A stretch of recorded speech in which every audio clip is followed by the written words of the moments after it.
आँखों की नेमी के साथ खेल रही हूँ और हर बूंद मुझे याद दिला रही है कि जिंदगी हमेशा आसान नहीं होती।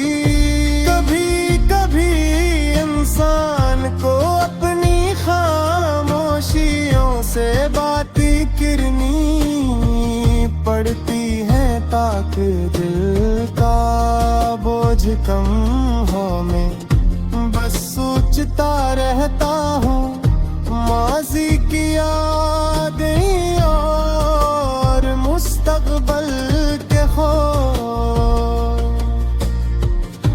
दोनों दिल को थकाते हैं।